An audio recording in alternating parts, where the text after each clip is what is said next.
So,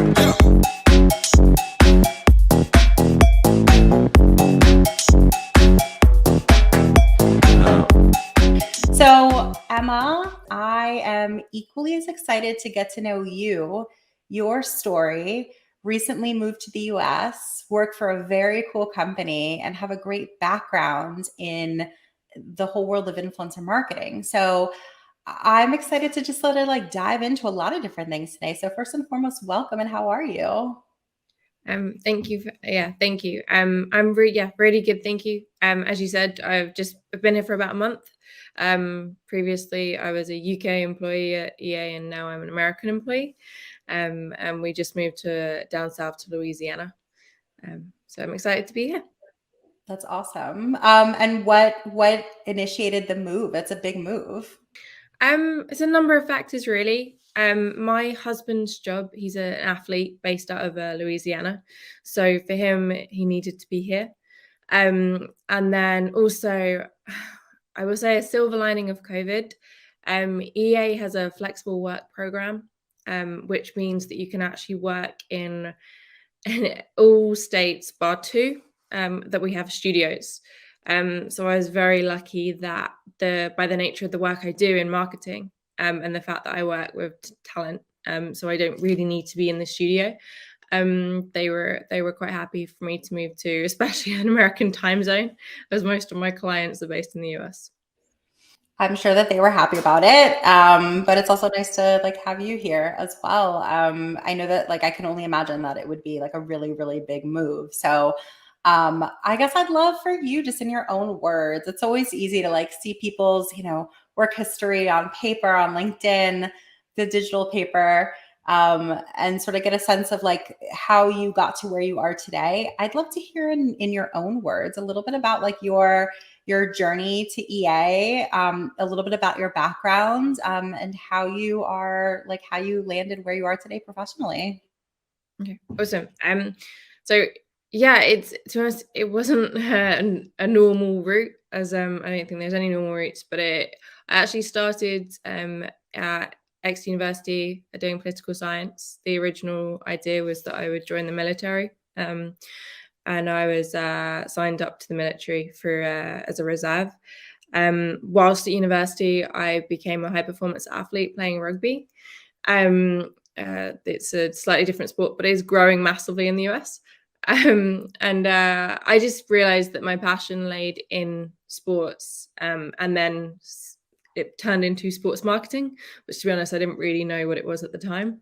And then I started creating content as a bit of a rugby geek. I was actually quite proud to call myself a rugby geek back in the day. Could not claim that anymore. But I became a coach, an analyst, a referee, and I was playing for the Southwest of England and England development squad at the time for the senior women. And then I just started tweeting and creating content around it.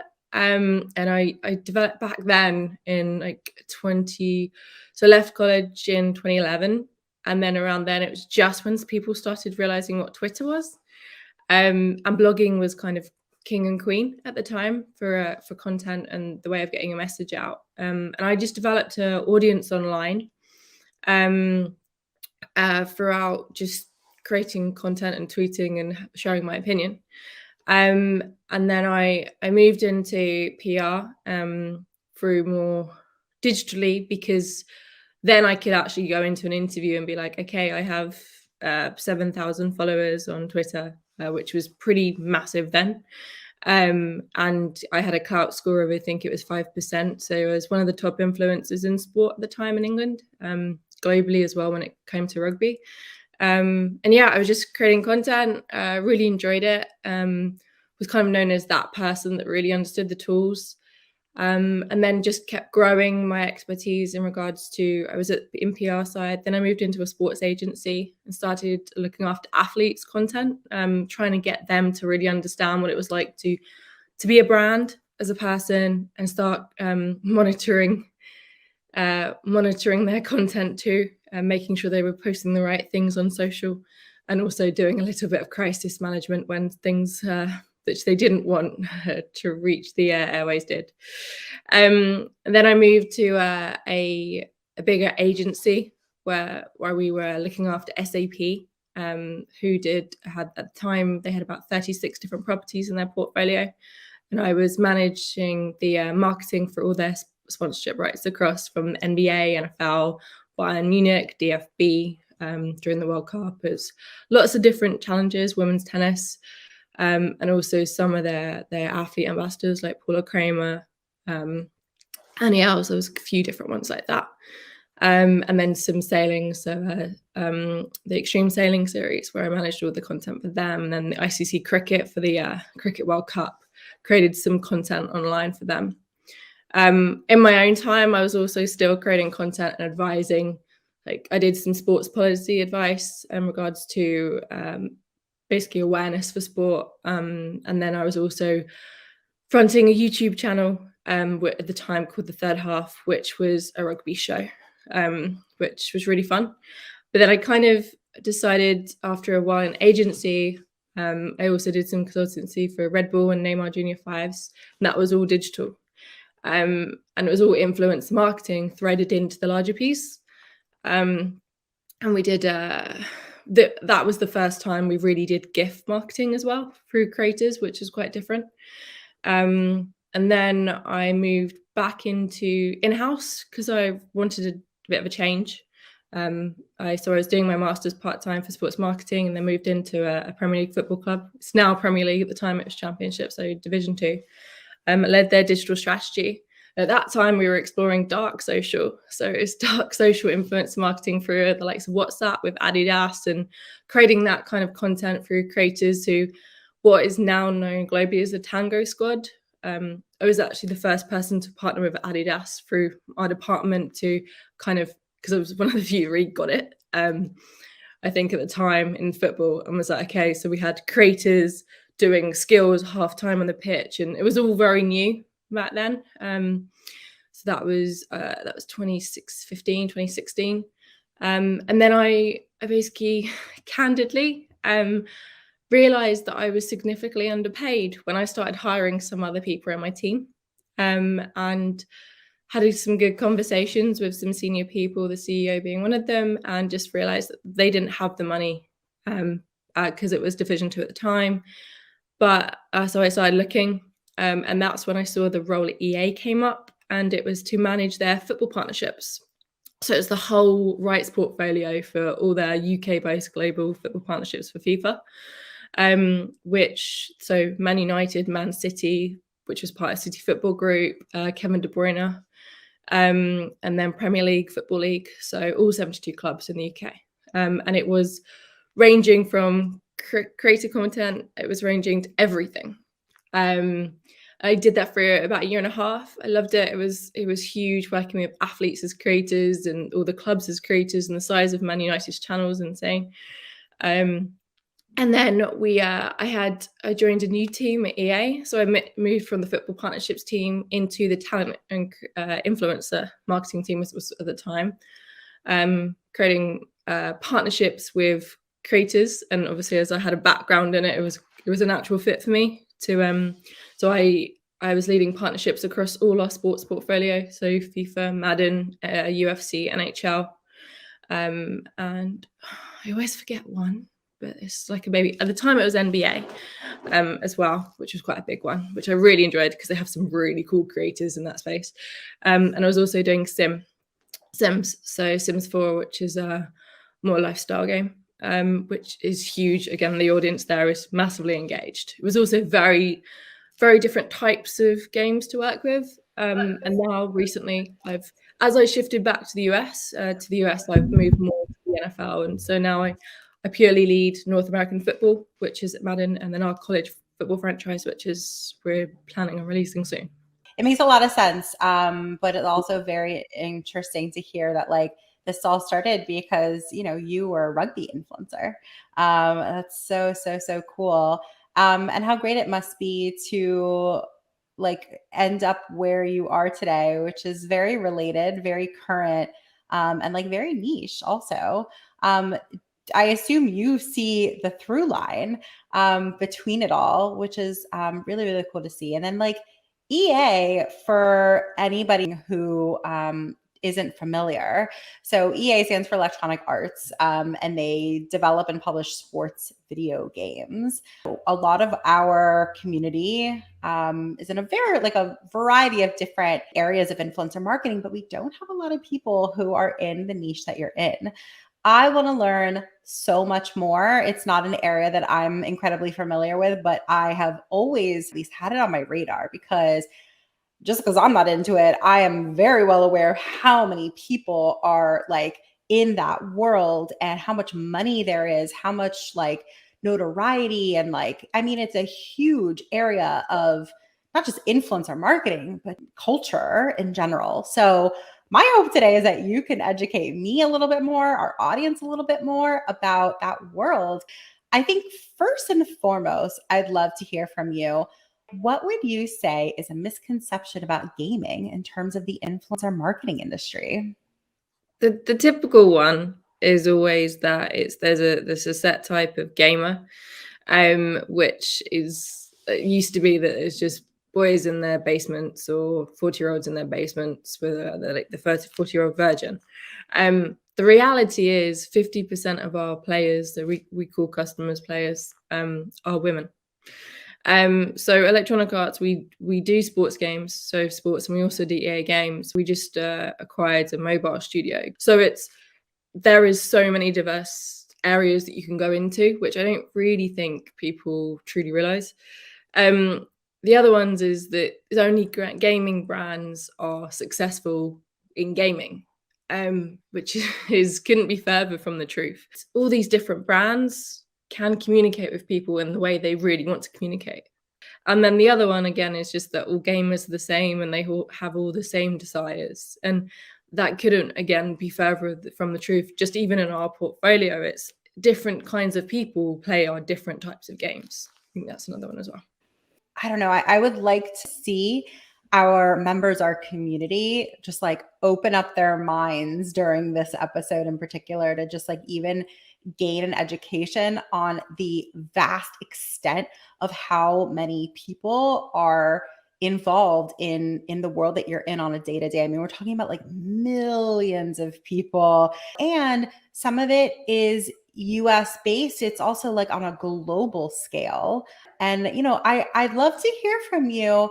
Are there any distinctions between gaming US versus on a global scale in other countries? The reason I ask is because I hear a lot from our community that they're looking to get their brand messaging out to always to a specific audience, right? In a lot of instances, they're handling the US business of XYZ brand. And so for those folks who are like, is this right for me? Is there a place for me here? What would you tell them? Is there a certain strategy that they should keep in mind, or like, what is good for them to know, and what opportunities lie in it for them? So I would say that for our sports games, obviously you look at the sports that do well in that industry. So football, soccer is a global sport. Therefore, if you want to tap into a global audience, that's probably your strongest bet.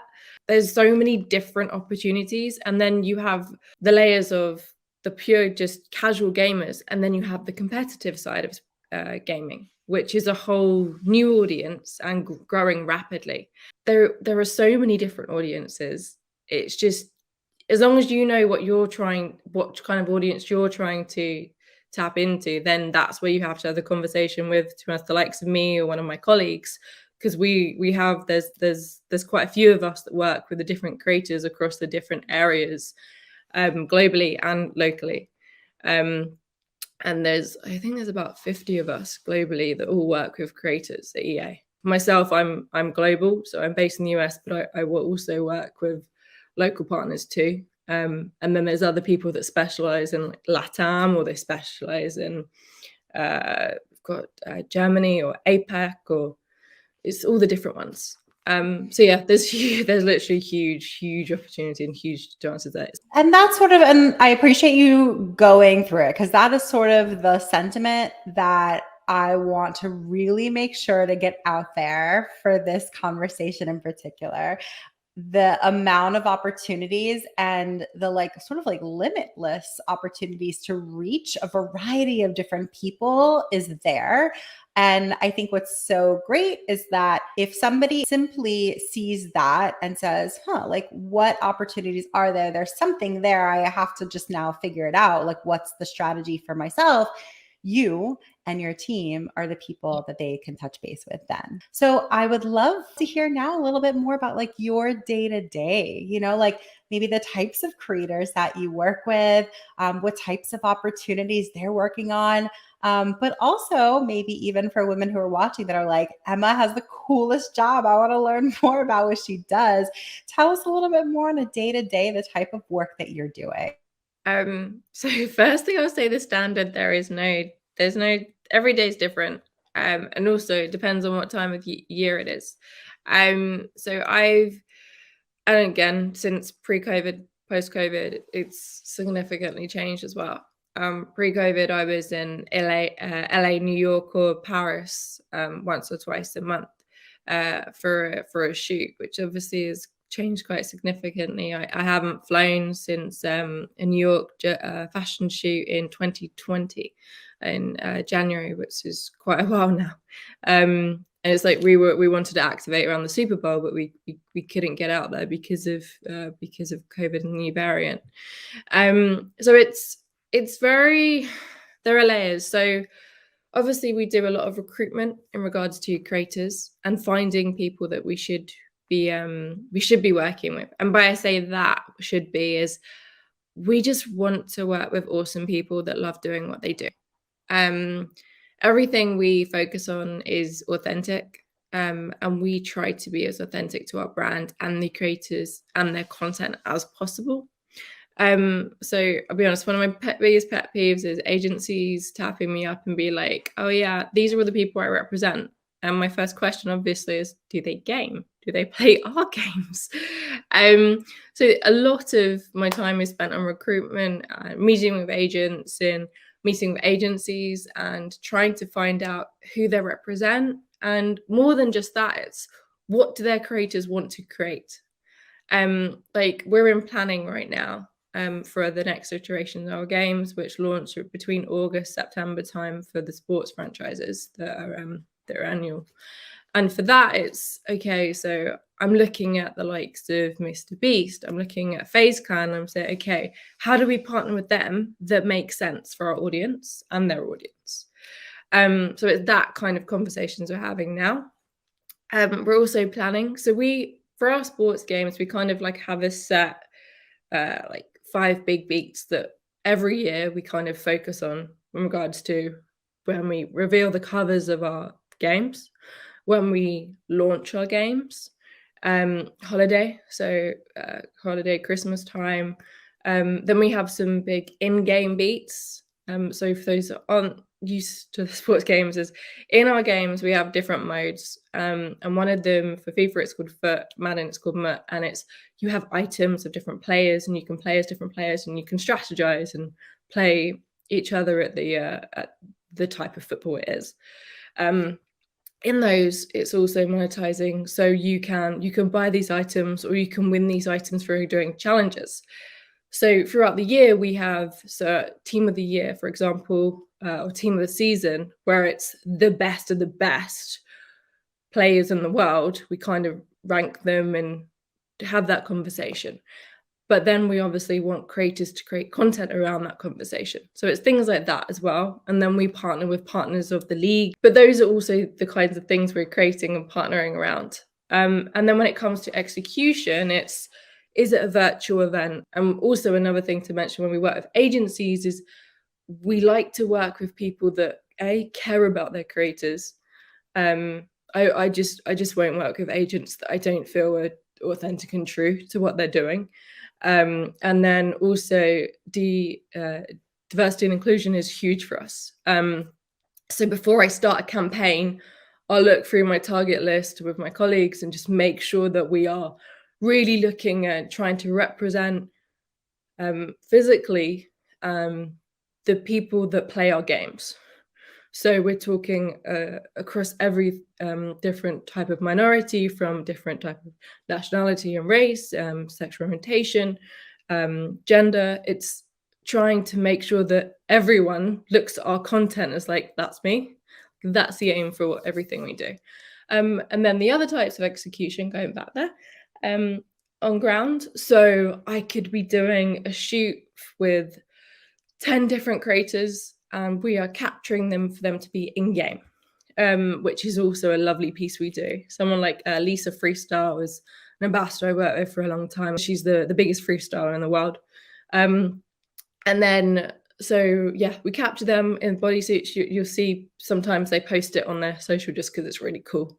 It's just a bit of it's got lots of little funny stickers, and then we just capture their movement and their facial recognition software so that we can work out exactly, make sure they look like themselves in game. And the other ones are big events.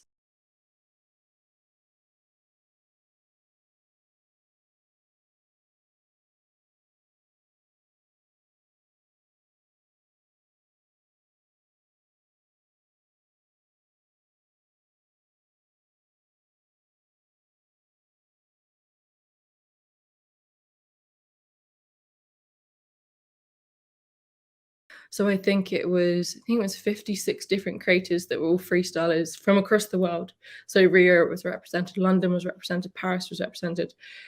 And my team would do everything in regards to managing the execution of those creators. So we'll be there. To be honest, on site, they normally call me mum, because I'm checking in on them so much, to make sure just everything is just working and they're happy.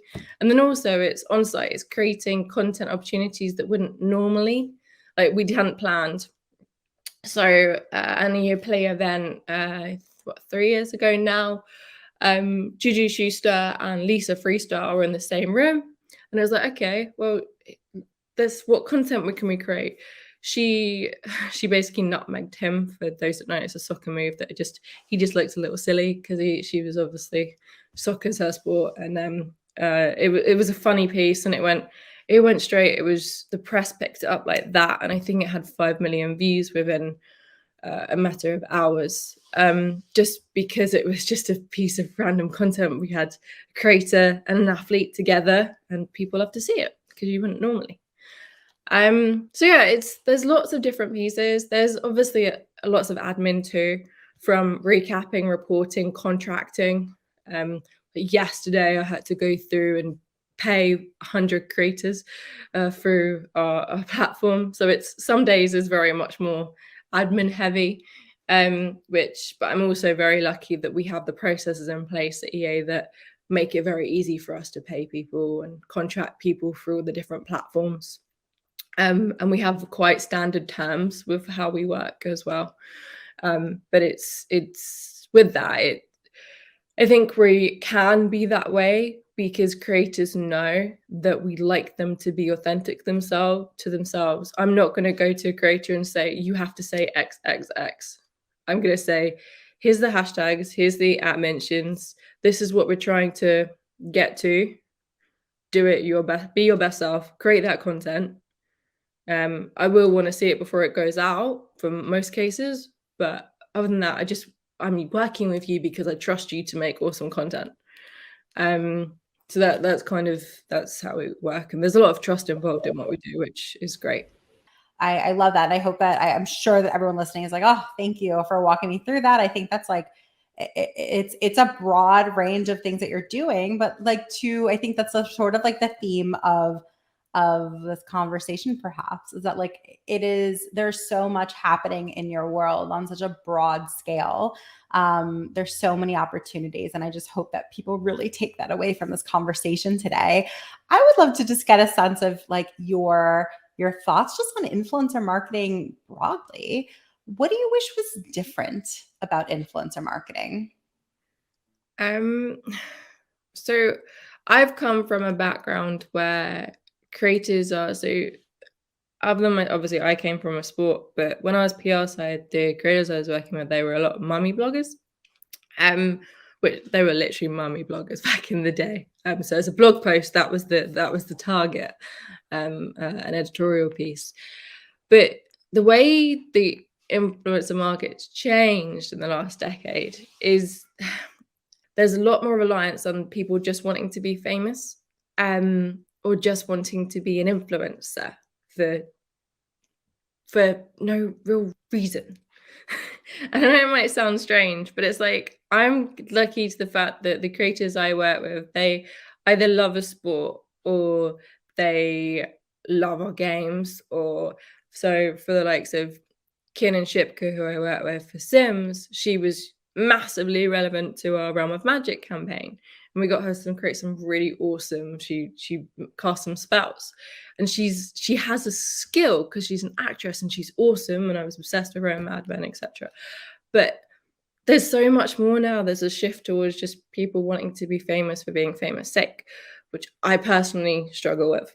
And then there's also, it's hit and miss with sometimes with agents in relation to, I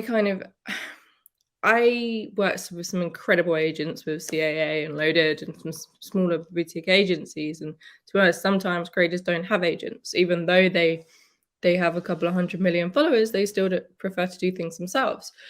And they are awesome because they are truly doing what's best for the client, and they're doing what's best for us as a brand, and they're trying to deliver to that high standard. And I, touch wood, rarely get that down when it comes to publishing content. But I do see, and I have seen other people in regards to some agents who just aren't doing what's best for their client. There is now a reliance on agents, which is needed because of the level of the contracts that people deal with now. And to be honest, some people, they need that agent to be that voice because sometimes it's hard to argue for yourself, especially when it comes to payment and your worth. And I know that from personal experience, but I just feel like some agents are just not there for the creator. They're just there to get a paycheck. Can we dig into that a little bit? I'd love to hear, like, how can managers do better? I think that would be, there's a lot of talent managers in our community. And like, let's talk to the ones who are well-intentioned. Like, what can they be doing better that you think would help facilitate a better partnership with a great company like the one that you work for? So I think it's twofold. It's sometimes people know their worth, but they kind of think they're worth a lot more. And then that kind of feels right. And by that, I say that, like, a brand like myself, the content we create and using our brand drives additional engagement because of the fact that we are such a strong brand, and we will engage with content, so it's naturally going to get a higher impressions and reach and engagement. But with that, sometimes some people come at me and the prices are just crazy, and then I just have to politely say, I'm sorry, I would love to work with you, but I just can't afford it. And the reason I will say that is because I work out people's value in regards to, I have a formula I use, and it's very much linked to views and engagement, where still there's such a reliance on followers and total followers. And when that's really not where the value comes for a brand like mine. For mine, it's, we need to know that people are going to see that content. We know people are going to engage with that content. I'm not that interested in what the total impressions are or the total followers, because I need to know is it's a relevant audience. So that's one of the first things, is don't buy followers, don't buy engagements, don't buy likes, because someone like myself or one of my colleagues, we will know, and we will just politely step back. But the other side is, if you're going to a brand like me, as I said earlier, is don't come at me and just give me a list of people that you want me to work with. Come at me and say, okay, X and X love playing this game. They've been playing it for this long.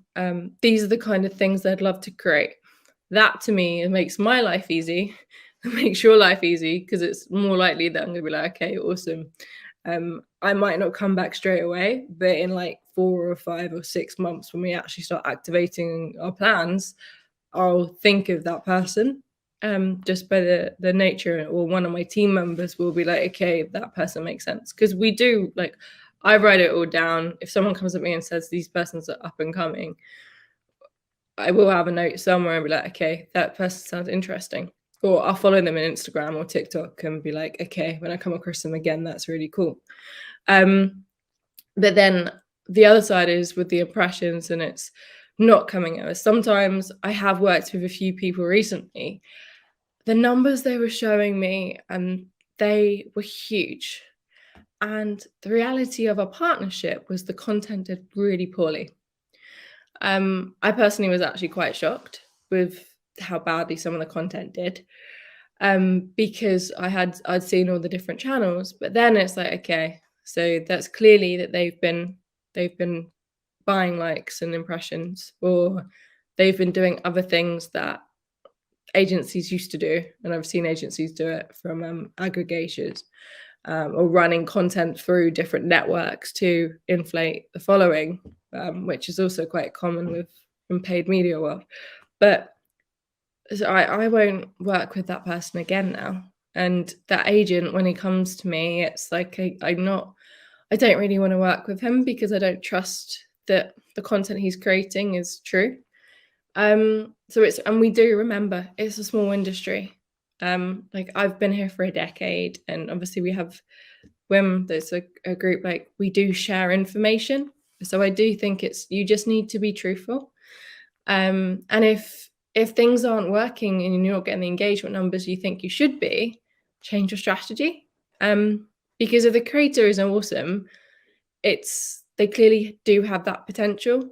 And like the likes of myself is I do actually want to find people, especially in the diverse space, and grow their channels. That's one of the big things we do. Is we have something called a creator network, and we have a platform now that we manage a lot of our relationships online. I still have all the individual relationships, but it's just when it comes to managing opportunities, because we do a lot throughout the season or the year, and it's bringing people into that network. And actually, okay, their channels might be small, but we see potential, and they do make good content. They just don't have the following yet.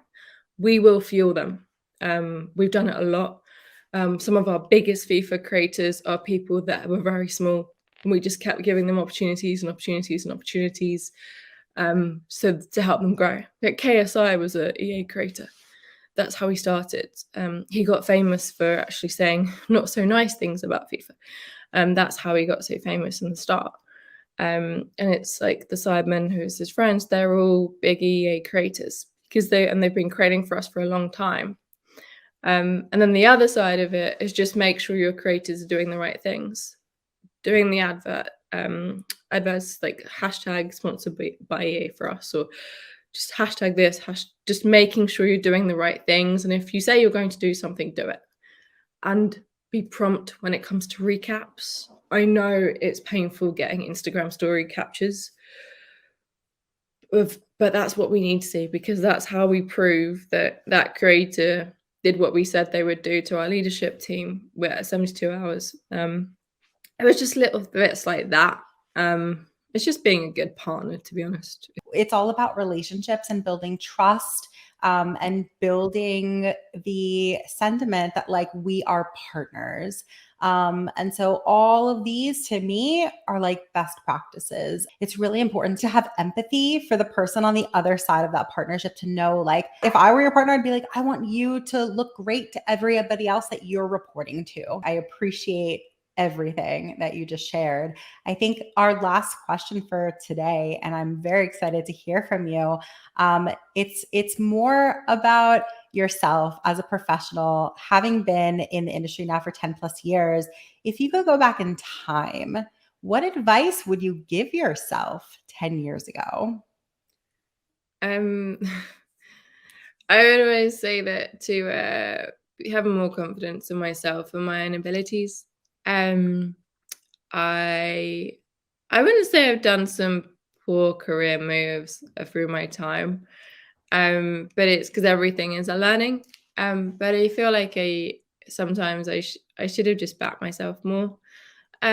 It wasn't always the easiest industry because obviously sport, for being a female. And I did get a lot of doors shut that I didn't really feel that should have been, and I don't think they would have been if I was a male. Um, but it's just keep trying, and just keep backing myself more. And also when it comes to salary, and just know my worth more. Because I know I did a lot of work for free to try and get more experience. And it's just like, I should have been paid for a lot more work that I did back in the day, lots of volunteer work and event work, just to get experience. I should have really done it for pay. But for me, it was like, I was just trying to get that experience, so I'll just do it. But yeah, it's just seeing the opportunities and just enjoying it more. I think I worked a lot. So I had 3 jobs. I had a full-time and 2 part-time jobs, an additional part-time job from the beginning of my career until I joined DA, because I wasn't being paid enough. So I had to kind of make up for it everywhere else. So I was just continuously tired, and that was even before having a baby. So it's like, I really should have just tried to, yeah, I think earn more money and try and enjoy myself a bit more and work a little less hard. My hope is that, future generations won't have to experience what we did, right? Like my hope is that by you sharing that, like this is what I wish myself 10 years ago, I could have told myself 10 years ago. By the current generation and future generations hearing that, I hope that they can like bypass the stress and the hardships that we went through. But simultaneously, it also made you exactly who you are today. I'm sure you have a killer work ethic because you had to work 3 jobs. I know I do, right? So like Yeah. it's it's a double-edged sword, but I appreciate that. I appreciate everything that you've shared today. And I'm so genuinely grateful that you're part of the WIIM community. I feel like you very clearly add such a cool perspective to the group. And I'm so excited for our members to get to know you more. So please be active. Please, everybody listening, reach out to her. What's the best way for them to get in touch with you? Everything is Emma L. Waldren. So Twitter, TikTok, Instagram, or Slack. To be honest, I'm on Slack 24/7 because that's how we communicate at work. Perfect. And thank you so much for sharing that. If you're a member, Emma mentioned Slack. All of our members have access to that Slack board. And so it's an incredible way to just like directly like DM her. She said you could.